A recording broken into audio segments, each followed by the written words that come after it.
여러분 안녕하세요. 이제 플립드 러닝 6주차 수업이네요. 이제 여러분들 다음 주부터는 이제 여러분 다음 주에는 중간고사, 그러니까 학교에서 영어를 쓰는 거는 직무 수행 능력 평가 이제 1차 시험이 되겠습니다. 그래서 오늘까지 여러분하고 이렇게 플립드 러닝까지 수업한 내용의 범위 안에서 여러분하고 시험을 보도록 하겠습니다. 시험 보는 방식은 여러분들 지난번에 교수님이 줌으로서 안내했듯이 비대면으로 해서 여러분들 교수님이 줌에 동시에 시험 문제를 띄워놓으면 그러면 그 시험 문제 범위에서 여러분이 답을 써서 시험 끝나면 그 다음에 사진을 찍어서 교수님의 개인톡으로 딱딱딱 보내는 그런 게 이제 시험인데요. 그렇게 보내는 게 동시에 보내는 게 익숙치 않아서 교수님 저 학교 와서 시험 보겠습니다 라고 하게 되게 되면 강의실에서 시험 볼 수 있도록 교수님이 조치하도록 하겠습니다. 자, 그럼 오늘 수업을 하면 역시 교수님 강의실에 혼자 있어서 교수님 마스크 벗고 여러분하고 또 수업을 하도록 하겠습니다. 전체적으로 여러분하고 수업하는 내용 범위 안에 그 시험, 그러니까 수업하는 그 메인의 그 내용은 지금 우리 이스트 수업을 하고 있습니다. 자, 이스트가 만들어내는 여러 가지 물질이 빵을 만들어내는 메인이다, 이런 얘기를 지금까지 계속 했는데요. 자, 교수님 요 앞에 있는 슬라이드에 있는 내용을 무슨 내용이냐 하게 되게 되면 이제 지난 시간 잠깐 만졌지만 우리 보통 매일 글루텐 하는 이것이 왜 필요하는가라는 이야기를 이제 다시 좀 서술을 해놨습니다. 자, 글루텐이라는 그 물질은 빵에 있는 밀가루에서는 존재하지 않는 물질이라고 교수님이 얘기했고요.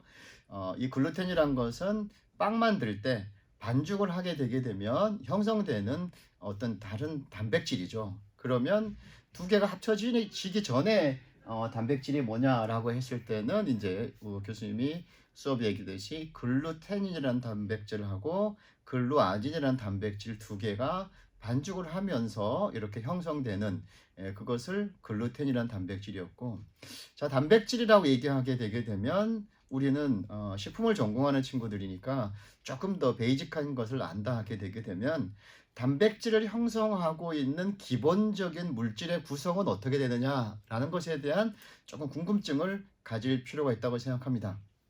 여러분들이 이제 탄수화물이라는 이야기를 하면서 여러분들 단당류라는 이야기도 배웠고 2당류라는 얘기 배웠고 3당류라는 얘기 배웠고 뭐 4, 5 쭉쭉쭉 갑니다. 그래서 굉장히 많은 다당, 그러니까 당이 많이 붙어 있는 다당을 다당류라고 했고 그 대표적인 게 사실은 전분이고요. 전분이라는 물질은 다당류의 형태지만 굉장히 우리는 곡류에서 굉장히 많은 양을 볼 수 있었습니다. 그래서 다당류의 형태, 그러니까 전분의 형태가 감자 속에 있는 전분이 조금 구성에는 다르지만 걔도 전분이고요. 쌀 속에 있는 것도 걔도 이름은 전분입니다. 그렇지만 쌀의 전분의 모양은 조금 다릅니다. 메밀에 있는 형태에 있는 거 역시 걔도 뭐냐면 전분입니다.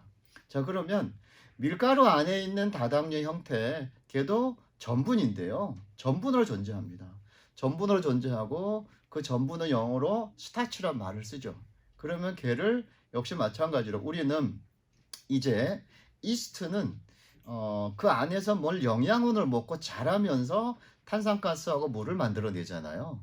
탄산가스하고 물을 만들어내는데 이스트는 지금 밀가루에 있는 전분을 그냥 먹지 못하죠. 뭘로 먹어야 돼요? 역시 걔가 뭔가를 분해해서 지금 교수님이 얘기했던 다당류에서 5당류에서 4, 3, 2, 1 이런 것처럼 단당류로 되어야만 이스트가 먹을 수 있습니다. 그 단당류는 뭐냐? 맨 처음 단당류는 포도당이라는 거, 글루코스라는 당입니다. 자, 그러면 거꾸로 자, 지금 여러분들 우리 지금 수업하고 있는 것은 이스트지만 여기 있는 이스트를 포집하는 게 교수님이 조금 더 확장된 개념으로 글루텐이라는 이야기를 했었고요. 걔는 뭐다? 단백질이다, 이런 얘기를 했어요. 그러면 아까 교수님 원천적인 질문을 했잖아요. 자, 단백질은 뭘로 이루어져 있다? 우리는 아미노산이라는 걸 이루어졌다라고 보시면 되겠습니다. 자, 그러면 자, 아미노산이 뭐냐라고 하게 되면 여기 지금 교수님이 이렇게 있는 건데 여기 있는 시스테인과 시스틴 이런 용어로 썼는데요. 교수님 잠깐 비켜줄 테니까 캡처하실 분은 캡처하시기 바랍니다. 자, 교수님이 동그라미 쳐놨던 그 아미노산이 시스테인하고 시스틴입니다. 그러면 이게 이제 글루텐 속의 시스테인, 그러니까 글루텐 안에 있는 여러분들 이제 시스테인하고 시스테인 어떤 형태로 존재하느냐라는 것을 이제 써놨는데요. 교수님 이걸 뭘 설명하려고 하느냐라고 하게 되면 글루텐이 만들어지는 단백질의 형태를 조금 더 우리가 보지 못하지만 그런 것들을 보지 못하지만 과학적인 형태의 그림으로 조금 더 세분하게 좀 완벽하게 이해가 될 수 있도록 설명하는 것이 어떤 것이냐라고 설명하는 것을 설명하기 위해서 여기 있는 것을 이제 설명하고 있습니다. 자, 교수님이 단백질의 기본적인 구조를 가지고 있는 것의 원천적인 아주 기본적인 소스는 뭐다? 아미노산이라고요. 자, 아미노산이 뭐냐 하게 되면 교수님 지금 여기 있는 이제 시스테인과 시스틴도 다 아미노산입니다. 자, 그러면 여기 지금 존재하는 시스테인은 아까 교수님이 황을 가지고 있는 아미노산입니다. 얘는 시스테인도 역시 마찬가지로 황을 가지고 있는 아미노산입니다. 그래서 황을 가지고 있다고 하게 되게 되면 이제 그것을 황을 영어로 뭐라 하냐면 설파이드 이렇게 얘기합니다. 설파이드 S죠. 설파이드라고 그러는데 두 개 존재한다 이래서 디설파이드라고 그럽니다. 그래서 이렇게 시스테인이 두 개가 결합하게 되게 되면 이제 시스틴이 되는데요. 그게 될라 하게 되게 되면 S라는 여기 이제 교수님이 지난번에 설명을 한번 드렸지만 SH기를 가지고 있는 수소가 하나씩 없어져서 SS 본드, SS 결합이라고 그러는데요. 그 SS 결합을 가지고 있는 거를 여러분 아까 두 개를 D라고 그랬고 그 다음에 황을 설파이드라고 그래서 디설파이드 결합 이렇게 설명합니다. 디설파이드 결합이라고 그러는데 자, 이거를 교수님이 재료학 시간에 시험 문제로 내지 않습니다. 시험 문제로 내지 않고요.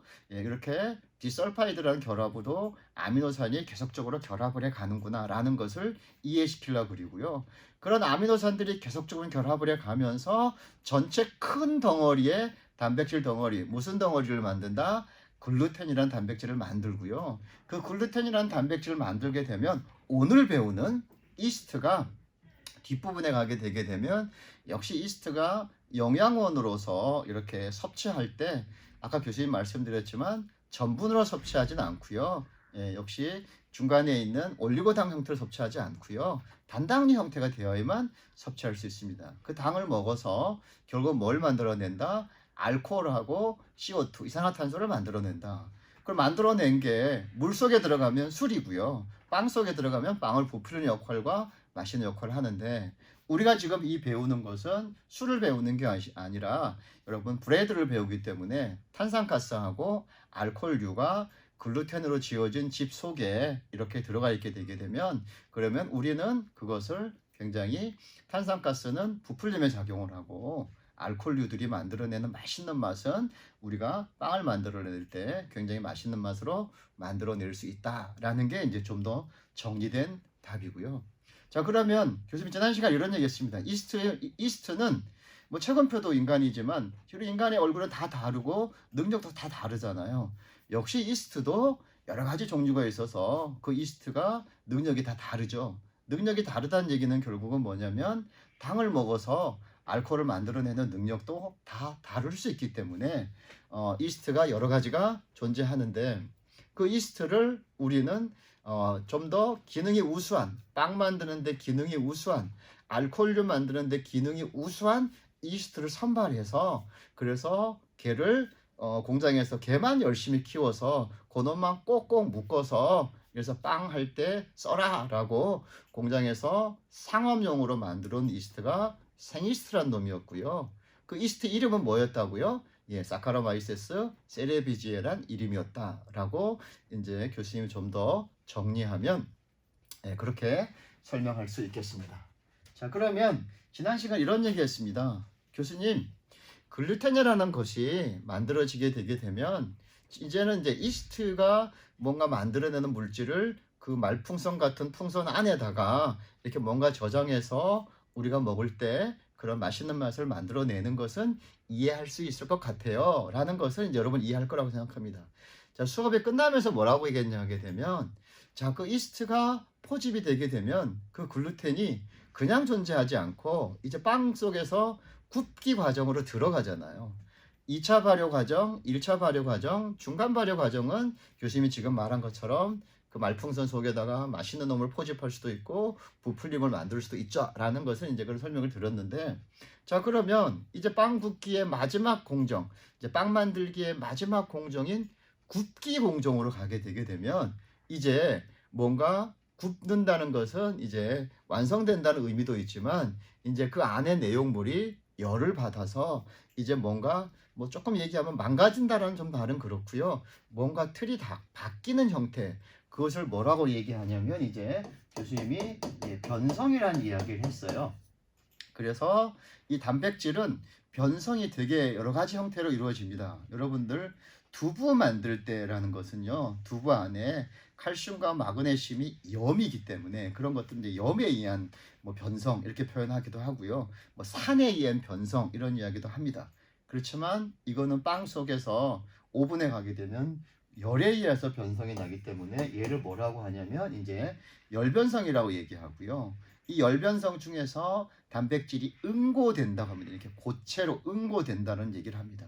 그래서 교수님이 이게 빵에 콘크리트 속에 있는 철근과 같이 골격의 역할을 한다 이런 얘기를 교수님이 지난 시간에 또 한번 말씀을 드렸습니다. 그래서 요를 빵 반죽할 때 글루텐이라는 것을 제대로 형성시켜서 여러분이 이렇게 손가락으로 만져가면서 글루텐을 제대로 형성시키지 못하게 되게 되면 탄산가스를 포집할 수 있는 부풀림도 안 될 뿐더러 빵을 먹었을 때 여기 있는 이 식감이 역시 글루텐이 열변성되어서 만들어지기 때문에요.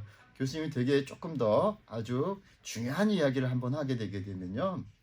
여러분이 이제 바게트 빵을 만드는 거, 그 다음에 뭐 식빵을 만드는 거, 뭐 단과자빵을 만드는 거 이런 것에 따라서 글루텐의 형성되는 형태가 조금 다릅니다. 무슨 얘기냐면 바게트 빵의 글루텐 형성은 훨씬 식빵보다는 글루텐 형성이 적게 되게 빵을 만듭니다.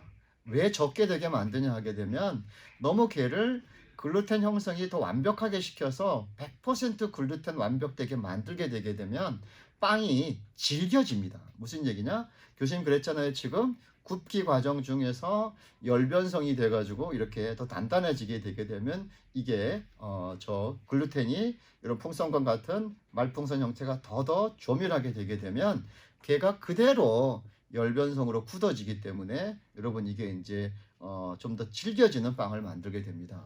그러면 교수님 질겨지지 않으려면 좀 더 빵 같은 상태로 부풀림이 되고 부풀림이 될 정도는 되면서 식감이 그나마 괜찮은 빵을 만들려 하게 되면 교수님 글루텐 형성이 어느 정도 형성되는 게 좋나요? 라고 하는 질문을 여러분이 하실 수 있죠.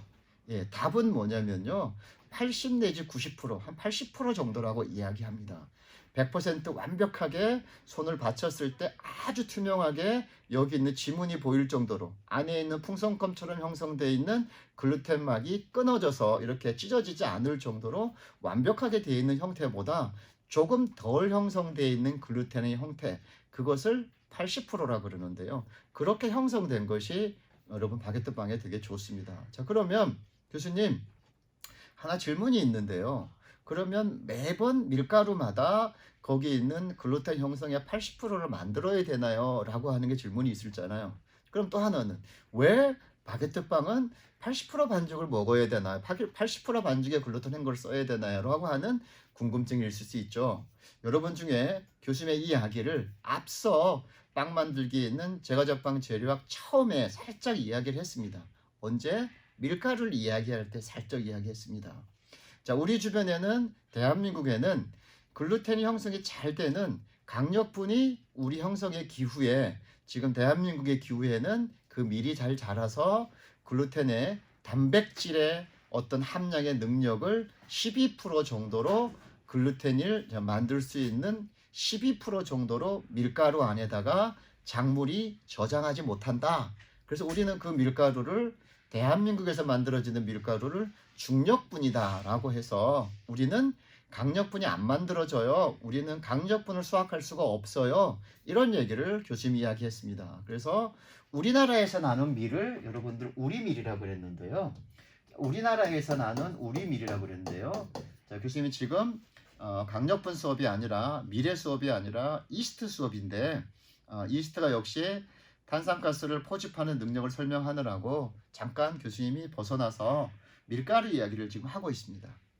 자, 우리 밀은 기후에 따라서 종자가 저장할 수 있는 그 밀 안에다가 단백질을 과연 얼마나 저장하느냐, 글루테닌과 글루아딘을 얼마나 만드느냐, 그것에 따라서 우리 있는 지금 대한민국에 생산될 수 있는 우리 밀에 이걸 빵 만들 수 있느냐 없느냐라고 할 수 있죠. 우리나라 기후에서는 교수님 지금 말했지만 단백질을 12% 이상 13% 정도를 만들어내지 못합니다. 그래서 걔는 강력분이 안 되기 때문에 중력분밖에 안 되기 때문에 면을 만들거나 이런 용도로 여러분이 쓰게 됩니다. 우리밀은. 근데 현재 우리밀도 빵으로 쓰고 있죠. 예. 그러면 만약에 우리밀을 빵으로 썼을 때는 강력분의 함량이 적기 때문에 여러분 지금 아까 했지만 부풀림이 많은 빵을 만들기에는 적당하지 않죠.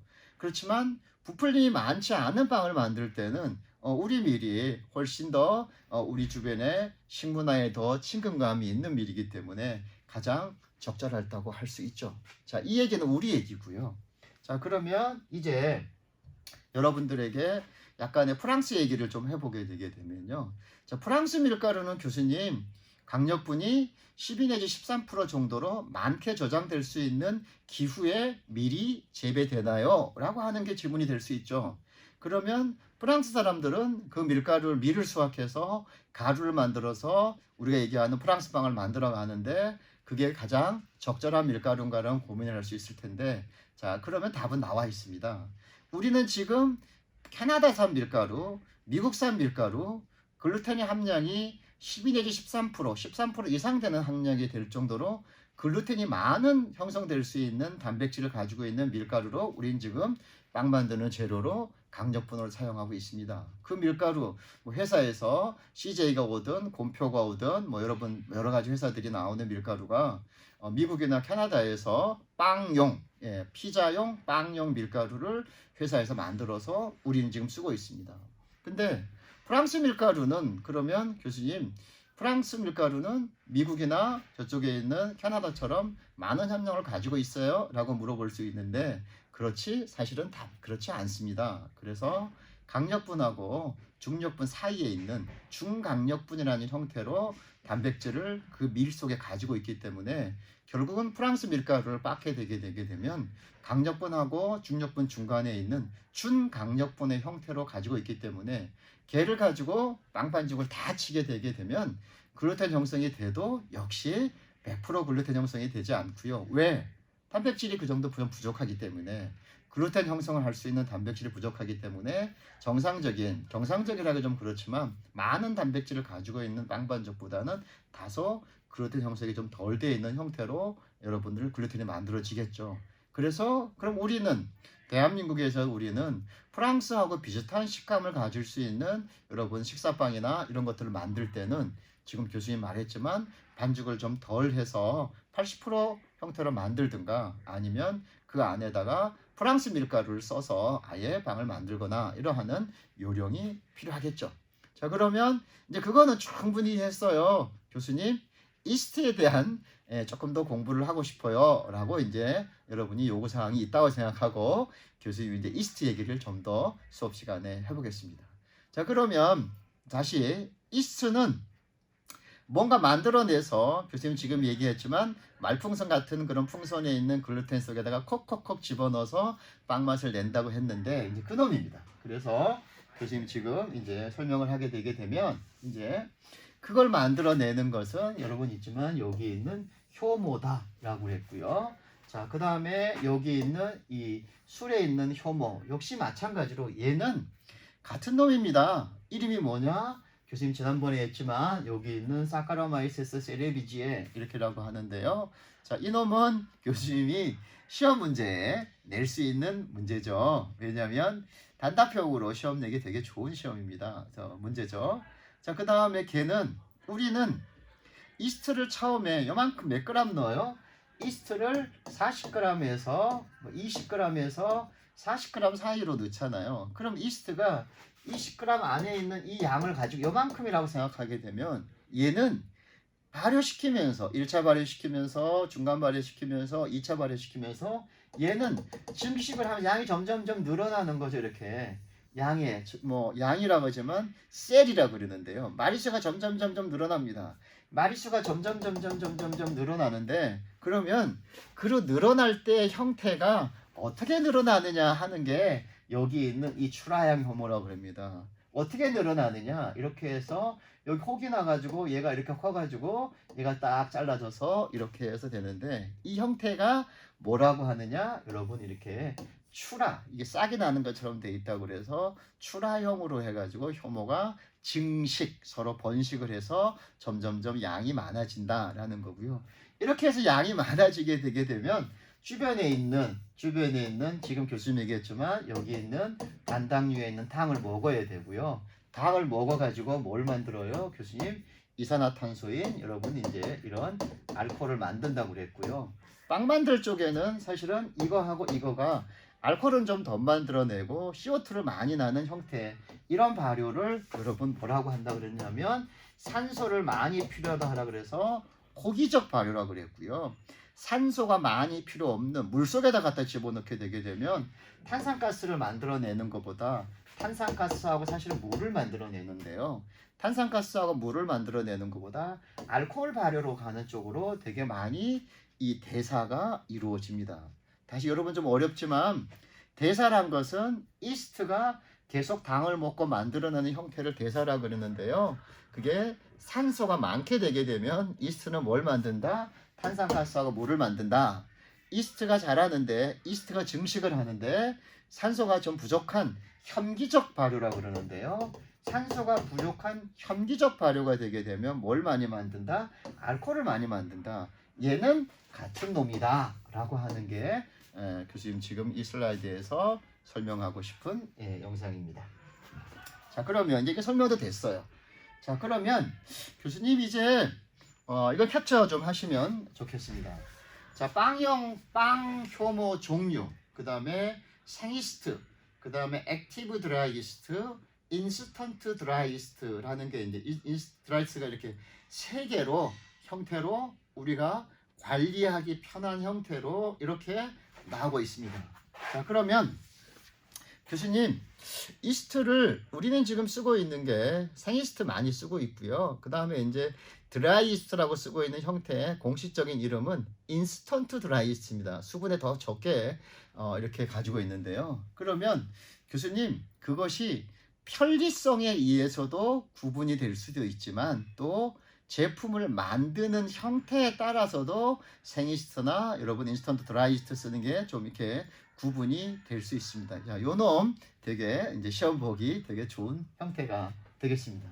그래서 이제 여기 보게 되면 소프트, 리치 계열의 빵, 그 다음에 하드, 린 계열의 빵이라 그러는데요.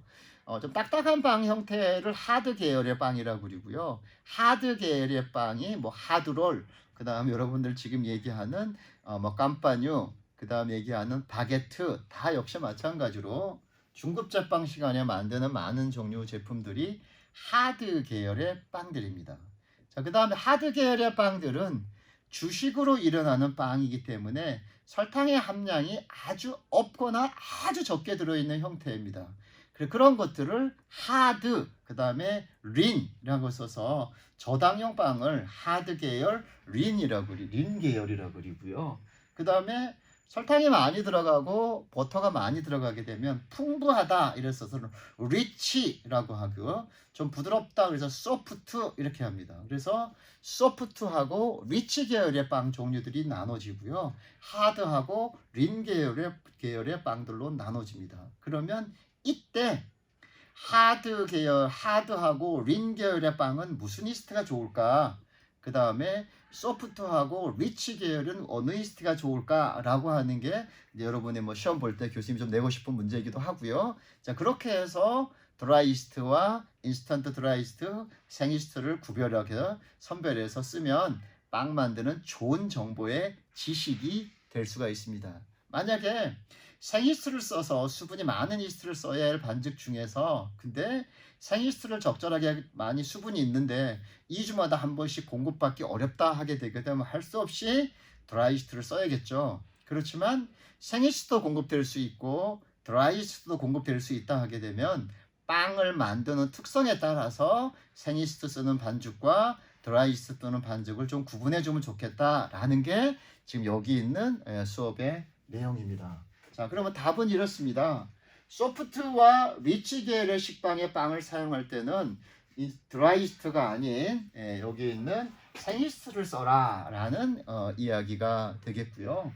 그 다음에 하드 계열과 여러분들 당이 적은 린 계열의 빵을 만들 때는 여기 있는 액티브 드라이이스트나 인스턴트 드라이이스트를 쓰는 게 맞다라는 얘기입니다. 자, 그러면 교수님 생이스트는 알겠는데요. 액티브 드라이이스트하고 인스턴트 드라이이스트는 교수님 무슨 말인지 모르겠어요 라고 질문할 수 있죠. 자, 그렇기 때문에 교수님이 그거를 또 역시 잘 정리해서 여러분에게 설명을 드리도록 하겠습니다. 자, 일반적으로 생이스트인 경우에는 자, 뭘 알겠죠? 사각 블록으로 만들어져 있고요. 그 다음에 수분이 되게 많다. 한 70% 정도의 수분을 가지고 있다. 그 수분을 가지고 있기 때문에 얘는 그냥 빵 반죽 칠 때 사실은 그냥 넣고 쳐도 괜찮고요. 밀가루하고 살짝 이렇게 비벼서 풀어줘도 괜찮고요. 가장 좋은 방법은 빵 반죽에 들어가는 물에다가 이렇게 풀어서 쓰게 되게 되면 골고루 펴줄 수 있기 때문에 역시 그게 제일 좋습니다. 근데 매번 물에다가 풀어 쓰기에는 작업하기 좀 번거롭다라고 하게 되게 되면 빵 반죽석에다가 그냥 넣어서 믹서기에 돌려도 작업하는 데는 큰 뭐 차이는 없습니다. 그렇지만 원칙은 생이스트를 물에 풀어서 그래서 사용한다라고 이제 보시면 되겠습니다. 그리고 이런 보관 기간은 교수님이 2주에서 4주라고 표현하는데요. 보통 우리가 쓸 때는 2주고요. 또 최한 마지막까지 어느 정도 넘긴 거는 쓰지 않는다. 4주 이상 넘긴 거는 쓰지 않는다라고 하는 게 생이스트의 일반적으로 상황이 되겠습니다. 자, 그 다음에 나오는 게 뭐냐 하게 되면 물이 많은 거하고 물이 안 많은 거 두 개 중에서 여기 보게 되게 되면 과립형이라고 그러는데요. 과립이 뭐나 하게 되게 되면 혹시 여러분들 알 수 있을지 모르지만 인삼차, 쌍화차 이런 것처럼 이렇게 약간 길쭉한 형태로 이렇게 돼 있는 형태로 그렇게 있는 것을 과립 형태라고 그럽니다. 자, 그런 과립 형태로 보관하는 게 어디서 파느냐라고 하게 되면 그냥 편의점에서 팔고요. 그 다음에 약간 식료품에 가게 되면 드라이이스트 있어요 라고 하면 이렇게 보관합니다. 그놈은 더 오래 보관합니다. 예, 더 오래 보관하는데요. 자, 과립형 이스트 그놈은 빵 만들 때 아까 생이스트처럼 그냥 딱 넣어서 쓰지 않습니다. 절대. 왜? 걔는 잠자고 있습니다. 어떻게 잠자고 있느냐? 예, 뭐가 없으니까 수분이 없으니까 걔 이스트는 야, 나 수분이 오기 전까지는 나 그냥 잘 거야. 그래서 그냥 자고 있습니다. 이스트가. 그러면 자는 놈을 이스트를 이제 깨워야 되거든요. 자, 이스트를 깨워야 되는데 어떻게 깨워야 되느냐? 그게 여러분 오늘 이제 시험에 나올 수 있는 거고 교수님 설명해 줄 수 있습니다. 어떻게 깨우느냐? 예, 작은 컵에다가요. 예, 물을 넣어 가지고 물을 얼마나 미지근한 물을 넣고 거기다가 이스트를 탁 집어넣으면 야, 물이 좀 있고 따뜻하고 나 살기 좋다라고 하게 되면 잠자고 있는 이스트가 벌떡벌떡 일어납니다. 이렇게 일어나서 야, 나 뭐 잠깐 뭐 움직여서 뭘 먹어줘야 될 것 같아. 먹으면서 나는 탄산가스 만들고 알코올을 만들어야 될 것 같아 하고 이렇게 막 살아납니다. 그렇게 만든 상태로 만들어서 빵 안에다가 집어넣어줘야 됩니다. 그냥 집어넣으면 걔는 빵 속에서 역시 자고 있고요. 역시 자고 있기 때문에 빨리빨리 일을 안 하기 때문에 그렇기 때문에 탄산가스하고 알코올을 안 만들기 때문에 빵을 4시간 안에 만들어야 되는데 1차 발효에 집어넣는데도 발효가 안 되고 천천히 되고 안 되는 상황이 발생될 수 있습니다. 자, 다시 생이스트, 과립형 이스트라고 보시면 되겠습니다. 자, 그 다음에 하나 있는 마지막에 여기 있는 이제 사실은 인스턴트 드라이이스트고요. 좀 더 과립의 입자가 좀 더 작게 만들어서 그래서 아주 작은 형태의 그런 과립 그것을 이제 세리평이라고 그러는데요. 자, 이놈의 수분은 제일 적습니다. 예, 수분이 제일 적어서요. 4 내지 5% 정도로 보관하고요. 그래서 이놈은 그냥 물에 가루에서 풀어서 쓰지 않고요. 그냥 바로 쓸 수 있습니다. 예, 그냥 바로 쓸 수 있고요. 그래서 그 앞에다가 이름을 붙인 게 드라이이스트는 드라이이스트인데 좀 더 그냥 바로바로 쓸 수 있다라고 그래서 인스턴트 드라이이스트라고 그러고요. 여러분이 지금 제빵 시간에 골드나 노란색을 띠고 있는 드라이이스트나 레드나 빨간색을 띠고 있는 패키지 포장이 그런 이스트는 지금 교수님이 말씀하는 인스턴트 드라이이스트고요. 그 다음에 약간 후추병 같이 생겼다고 볼 수 있습니다. 그런 유리병 속에 후추병 같이 생긴 것에서 인삼차나 쌍화차 형태로 되어 있는 이런 과림 형태로 이렇게 보관하고 있는 형태는 걔는 여기 있는 액티브 드라이이스트라고 그리고 그놈은 그냥 빵 만들 때 넣으면 안 된다라고 해서 유리컵에다가 늘 양을 넣은 다음에 물을 미지근한 물 한 3, 40도 정도 되는 30도 정도 좋은 것 같은데요. 그런 물을 집어넣게 되게 되면 잠자고 있는 이스트가 벌떡벌떡 일어나서 야, 나 일하고 싶어 라고 한다. 그래서 걔 이름을 뭐라고 붙인다? 액티브 드라이이스트라고 한다라고 보시면 되겠습니다. 자, 저장기간이 포함이 되어 있는데요. 과립형 액티브 드라이이스트는 보존기간이 한 1년 정도 되고요. 그 다음에 좀 더 작은 형태로 만든 세리형 인스턴트 드라이이스트는 거의 2년 정도라고 그랬는데요. 제일 많이 쓰이는 것은 이제 인스턴트 드라이이스트가 더 오래 쓸 수 있다라고 보시면 되겠습니다. 자, 교수님이 지금 아주 자세히 이해가 될 수 있도록 설명을 드렸는데요. 여러분 충분히 이해했을 거라고 생각합니다. 자, 그래서 교수님 조금 더 정리를 해놨습니다. 자, 보시면 자, 생이스트고요. 예, 잘 기억하세요.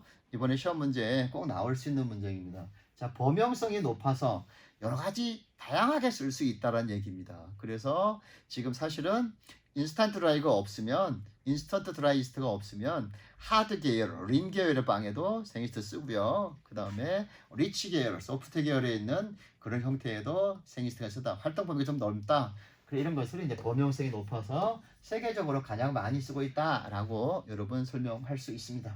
자, 그 다음에 유통기간이 짧아서라는 얘기했죠. 보통 2 내지 4주라고 그랬는데요. 가장 데드라인으로 얼마 넘지 않으면 좋다. 4주가 넘지 않으면 좋다. 일반적으로 우리는 실습실에서 보통 몇 주를 쓰고 있다? 2주를 쓰고 있다라고 보시면 되겠습니다. 그러면 교수님 4주 넘은 것도 그냥 냉장고에 단단한 형태로 보관하고 있는데 걔 쓰면 안 되나요? 라고 하게 되면 써도 된다고 말할 수도 있고 안 된다고도 말할 수도 없죠. 사실은 굉장히 오래된 걸 쓰게 되게 되면 굉장히 열화되었다. 이런 것은 이제 거의 뭐 할아버지가 되었다는 얘기죠. 할아버지 보고 달리기 하세요 라고 하면 그 할아버지가 달리기 할 수 있겠어요? 못합니다. 그럼 빵을 4시간 안에 빨리빨리 만들어내야 되는데 알코올료 만들어내는 것도 좀 맛있는 거 못 만들어낼 것 같고요. 탄산가스 만들어내는 것도 잘 못 만들어낼 것 같습니다. 그러면 과감히 버려야 되는 거죠. 근데 이스트는 교수님이 뭐라고 그랬어요? 살아있는 생물이라 그랬잖아요. 살아있는 생물인데 작기 때문에 걔를 뭐라고 부른다? 미생물이라고 그럽니다. 그래서 이스트를 살아있는 형태로 그냥 쓰레기통에 버리게 되게 되면 걔가 또 다른 뭐 진짜 교수님 농담 같지만 하수구에서 닌자 만들 수도 있잖아요. 닌자 만들 수도 있으니까 그거는 항상 오븐에다 넣어서 이렇게 사멸시켜서 버리는 게 맞습니다.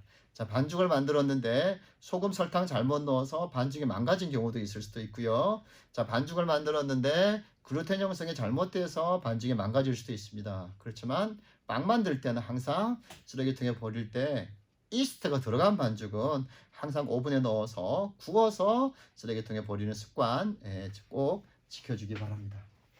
자, 교수님 생이스트는 수분이 얼마나 들었어요? 교수님 얘기했죠. 70% 들었다고 그랬고요. 과립형인 액티브 드라이이스트는 조금 더 적고요. 그 다음에 제일 적은 놈은 뭐라고 그랬어요? 인스턴트 드라이이스트라고 그랬습니다. 2주밖에 무지 못하고요. 그 다음에 좀 버티는 힘이 되게 좋아서 그걸 내구성이라고 그러는데요. 이 이스트는 냉장에 보통 보관을 합니다. 근데 생이스트는요, 여러분들 혹시 반죽을 칠 때 2학년 2학기에 배우는 냉동, 무슨 얘기냐면 빵 반죽 쳐서 냉동시켜 놓기도 하고요.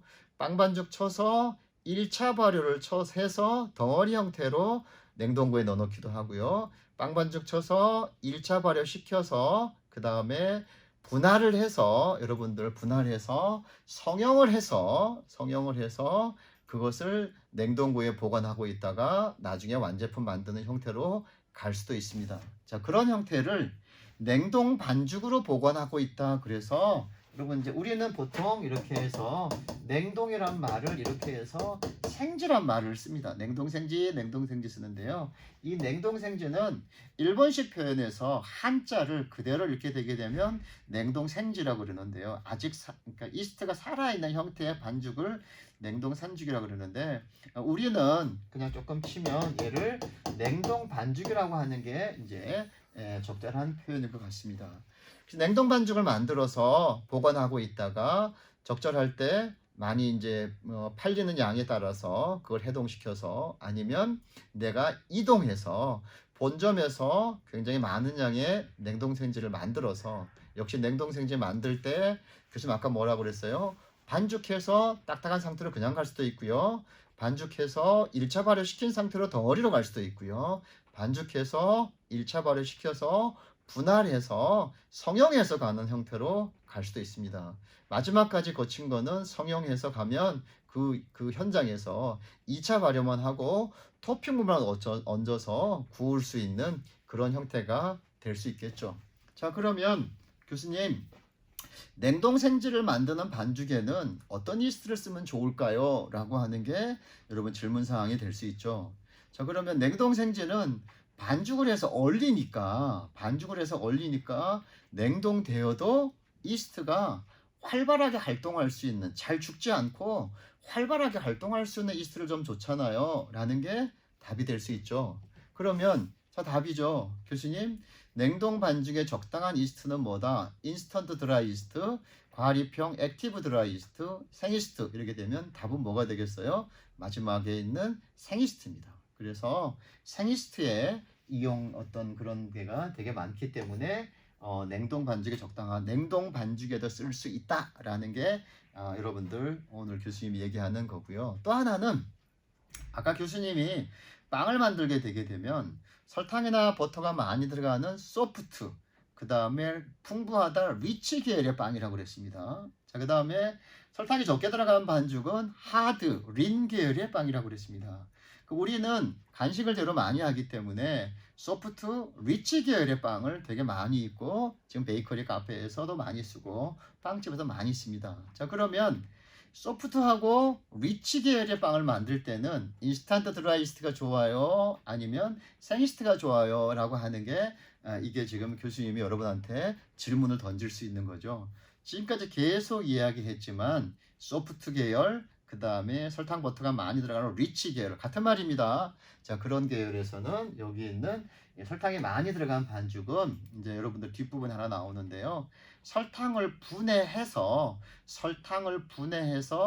이스트가 설탕을 분해해서 포도당하고 과당으로 분해시켜주는 효소, 그 효소 이름이 뭐냐 하게 되면요, 여러분들 이제 슈크라제라는 겁니다. 설탕이 슈크로스인데요. 슈크라제를 많이 가지고 있는 놈이 여러분들 이제 이쪽에 그런 빵을 만드는데 적당합니다. 자, 그러면 지금 교수님이 얘기한 것처럼 슈크라제가 좀 잘 부족한 것들은 어떤 것에 쓰냐 하게 되게 되면 아까 교수님 말씀드린 것처럼 하드 계열이나 그 다음에 이제 린 계열의 빵을 만들 수 있는 계열을 씁니다. 지금 교수님이 뭐라고 그랬어요? 생이스트 계열은 지금 아까처럼 하드나 린 계열이 아닌 리치나 여러분들 소프트 계열을 쓴다고 그랬잖아요. 그럼 반대로 하드 계열이나 린 계열의 빵들은 인스턴트 드라이스를 쓰고요. 걔는 슈크로스가 안 들어있기 때문에 여러분 지금 얘기하는 슈크라제의 활성도 크지 않는 것들을 씁니다. 그러면 조금 뒤로 가게 되게 되면 이제 레드하고 여러분들 이제 옐로우 계열이 있는데요. 뒷부분에 가서 그것도 교수님 계속적으로 자꾸 퀴즈처럼 자꾸 가지고 있는데 머릿속으로 기억해서 이제는 그 부분이 이 수업 시간 지나게 되면 확실히 기억할 수 있는 형태로 남아 있으면 좋겠습니다. 자, 두 번째 교수님이 뭐라 했냐면 생이스트 말고요. 액티브 드라이 이스트. 다른 말로 하게 되게 되면 과립형 이스트. 자, 이거는 보통 우리 슈퍼나 편의점에서 판매한다 그랬는데요. 그런 것들은 오래 좀 보관하기 위해서 유리병에다가 보관하고 팔고 있고 유통기한은 한 12개월 정도 된다고 교수님이 이야기했습니다. 자, 그러면 이런 놈은요. 생이스트를 지금 말했지만 말려서 건조해서 쓰고요. 그 다음에 이론상으로 생이스트를 10g 쓰게 되게 되면 거의 2분의 1 정도를 쓰게 되게 되면 적당하다라고 이야기했고요. 왜? 생이스트는 여러분 수분이 많기 때문에 좀 많이 집어넣어줘야 되는 거고요. 드라이이스트는 자체가 수분을 많이 날아갔기 때문에 좀 더 적은 양을 써줘야지만 그래야지만 사실은 그 양이 비슷해지는 거죠. 이스트 양이 들어가는 양이. 자, 생이스트는 무게가 좀 더 집어넣는 이유는 수분이 많기 때문에 그 양을 더 집어넣기 위해서는 좀 더 많이 집어넣어야 되고요. 그 다음에 드라이이스트는 말려서 수분이 도망갔기 때문에 한 절반 정도만 집어넣으면 적절하게 사용할 수 있습니다. 자, 반드시 하나 요거죠. 사용하기 전에 반드시 활성화가 필요하다라고 그랬는데요. 그리고 미지근한 물에 담궈 놓게 되게 되면 그러면 뻐글뻐글하고 잠에서 깬다라고 그랬는데요. 이제 이게 액티브 드라이 이스트를 많이 쓴다라고 교수님이 이야기했습니다. 그래서 그러면 교수님 액티브 드라이 이스트에 물에다가 미지근한 물에다 담궈 놓는다고 그랬는데요. 어느 정도 담궈 놔야 돼요? 라고 하는 게 궁금할 수 있잖아요. 그리고 교수님이 친절하게 써놨습니다. 여기 보게 되면 물을 5, 이스트는 1 정도, 5대 1 정도 해서 놔두게 되게 되면 역시 뽀글뽀글하게 됩니다. 제가 뽀글뽀글하기 위해서 사진으로 교수님이 놔뒀는데요. 자, 여기 보시게 되게 되면 위에 있는 사진이 이제 그 액티브 드라이 이스트고요. 그 다음에 그 위에 보게 되면 교수님 오뚜기라고 써 있죠. 저렇게 해서 이렇게 그냥 포장지에 저렇게 들어 있습니다. 건조 상태로 들어 있기 때문에 보관이 되게 좋아서 마트나 편의점 가면 있습니다. 자, 이놈을 5대 1로 물을 5 넣고 드라이이스트 1 정도 넣고 해서 미지근한 물에 담궈 놓으면 아래 것처럼 뽀글뽀글 나옵니다. 저놈을 이렇게 빵 만질 때 그대로 쓰게 되면 됩니다. 자, 그래서 집에서 교수님 저 생이스트가 없어서 빵 못 만들어요 라고 하게 되면 몽둥이를 한 대 맞아야 됩니다. 이유는 여러분 아니니까 프로니까 그런 문제를 해결할 수 있어야 됩니다. 어디로? 뛰어가서 편의점 마트에 가서 사장님 드라이이스트 있어요? 라고 하고요. 그 양은 2분의 1 정도 집어넣어서 물에 5대 1 정도 담궈 놓게 되면 뽀글뽀글 한 20분 정도면 됩니다. 그러면 그거를 집에서 빵 만들 때 그냥 넣으면 여러분이 문제를 해결할 수 있습니다. 자, 다 이해됐을 거라고 생각하고요. 자, 마지막에 있는 이것도 역시 시험 문제가 되겠는데요. 혹시 또 캡처해서 보관하면 좋겠습니다. 자, 액티브 드라이이스트가 아닌 인스턴트 드라이이스트입니다. 자, 인스턴트 드라이이스트고요. 제일 보관 기간이 길다 했고요. 입자를 제일 보드랍게 해서 세립형이라는 단어를 썼습니다. 자, 보시게 되게 되면 자, 생이스트를 넣었어요. 생이스트를 동결 건조라고 그랬어요. 교수님 한번 설명했어요. 얼려서 말려서 증발 온도를 낮춰서 진공 이런 거 얘기했습니다. 자, 이렇게 동결 건조해서 만든다라고 그랬고요. 실제 균수가 3배 정도 강하다고 그래서 생이스트를 10g 쓰면 이스트는 한 4g, 2에서 4g 정도 씁니다. 자, 그렇게 되게 되면 보통 한 4분의 1 정도 쓴다 그러는데요. 보통 생이스트를 40g 정도 쓴다 하게 되면 지금 교수님 말했지만 인스턴트 드라이이스트는 10g 정도 씁니다. 10g 정도 씁니다. 근데 조금 더 빨리 발효하고 그런 욕심을 좀 내려 하게 되게 되면 역시 인스턴트 드라이이스트도 교과서적으로는 한 4분의 1 정도 쓴다고 표현합니다. 그렇지만 여러분이 작업할 때는 한 2분의 1 정도로 작업해서 하시면 많이 될 것 같습니다. 자, 그 다음에 이게 오늘 여러분의 마지막 수업이 문제가 되겠죠. 자, 설탕이 많이 들어간 이스트, 그래서 고당용 이스트와 설탕이 적게 들어가는 저당용 이스트가 있다라고 그래서 여기 고당용 이스트는 색깔을 여기는 이렇게 노란색을 띄고 있다. 그래서 얘를 노란색을 골드라고 표현한다라고 표현합니다. 그러면 빵 반죽할 때 당과자 빵이나 이런 설탕이 많이 들어가는 빵 반죽은 식빵 같은 경우도 밤 식빵 같은 거 이런 거 설탕 많이 들어가잖아요. 버터떡 식빵 같은 거 설탕량이 많이 들어가잖아요. 그런 것들을 가지고 인스턴트 드라이스를 써야 된다 그러게 되면 레드 써야겠어요? 골드 써야겠어요? 골드를 써라 이런 얘기고요. 그 다음에 바게트 빵이냐 깜빠뉴냐 이런 것처럼 일반 식사용 빵, 하드 계열 빵, 린 계열의 빵은 골드를 써라, 레드를 써라 하게 되게 되면 여기 있는 것처럼 저당용 빵 이런 빵은 뭘 써다? 여기 있는 레드를 써라. 패키지 포장이 빨간색을 띠고 있는 걸 놈을 써라 라고 하는 겁니다. 자, 교수님 이거를 수업 시간에 자꾸 주요가 설명할게요 라고 하면서 살짝 뒤로 미루는데요. 자, 여기에 정리해 놨어요. 여러분 잊어먹으면 안 됩니다. 자, 그 다음에 여기 하나 비타민 C라는 것이 여기 이렇게 표현되어 있는데요. 일반적으로 교수님이 수업 시간에 제빵 계량제를 빵 속에 넣는 게 좋다 나쁘다 이런 얘기를 참 많이 했습니다. 자, 제빵 계량제는 말 그대로 빵 만들 때 계량제 안 넣어도 되는데 빵의 물성을 좀 좋게 개선시킬 수 있는 용도로 계량제를 만든 겁니다. 누가 빵을 좀 많이 만드는 여러분들 그런 국가에서는 빵 만드는 사람의 기술이 좀 더 달라도 조금 더 서툴어도 가정에서는 굉장히 빵을 많이 만들어야 되기 때문에 빵만 줄 수 있는 자 지금 오늘 뭐 요구르트를 먹을 때 여러분들 안정제 넣지 않으면 요구르트가 안 되고요. 여러분들 지금 첨가물 중에서 뭐 빵 만들 때 보존원 넣지 않으면 너무 곰팡이 피어서 안 되고요. 뭐 굉장히 많은 첨가물을 씁니다. 우리 지금 일상생활의 식품 중에서. 그러면 빵을 주시고라는 나라에서는 제빵 계량제를 쓰는 것에서 일반 첨가물처럼 큰 그런 것에 대한 거부감은 사실은 좀 없습니다. 그렇죠. 우리나라나 일본 같은 나라들은 유독이 첨가물 건강하게 건강식품 이런 것에 대한 굉장히 우리는 예민한 민족입니다.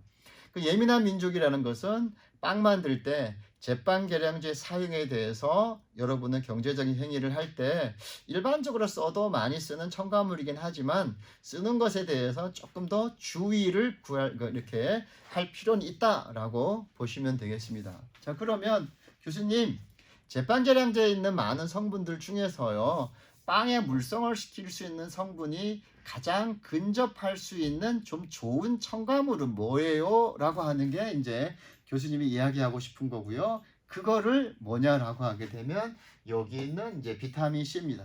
그 비타민 C는 예전에는 비타민 C가 이렇게 우리가 좀 접할 수 있는 건강식품의 소재라든가 스틱형으로 나온다 잘 안 나왔어요. 그래서 뭘 썼냐 하게 되게 되면 노란색의 레모나 이거죠. 레모나 먹으면 상큼하잖아요. 그 레모나를 써서 이렇게 물에 녹여서 빵 반죽에 썼습니다. 이런 리치 계열 말고 린 계열, 하드 계열의 빵을 썼습니다. 제빵 계량제는 안 쓸 거야 라고 하게 되면 반죽의 물성을 좀 바꿀 수 있는 게 뭐 있겠어? 라고 고민하다가 레모나를 썼습니다. 그 레모나 안에는 비타민C 함량이 그렇게 많지는 않습니다. 그래서 빵 만드는 요즘에 빵이 만드는 그 베이커들은 비타민C를 첨가물 형태로 나오는 것들이 있습니다. 그래서 비타민C를 제빵 계량제를 대신할 수 있는 뭐 대신한다기보다는 비슷한 기능을 가지면서도 제빵 계량제의 건강성을 조금 더 이렇게 좀 있고 좀 먹을 수 있는 좋은 것처럼 보여줄 수 있는 우리 비타민 많이 먹잖아요. 비타민C 먹으면 좋잖아요. 그래서 비타민C가 빵 속에 같이 넣어서 먹는 형태 이런 형태도 좀 많이 쓰고 있습니다. 자, 골드 고당형, 레드 저당형.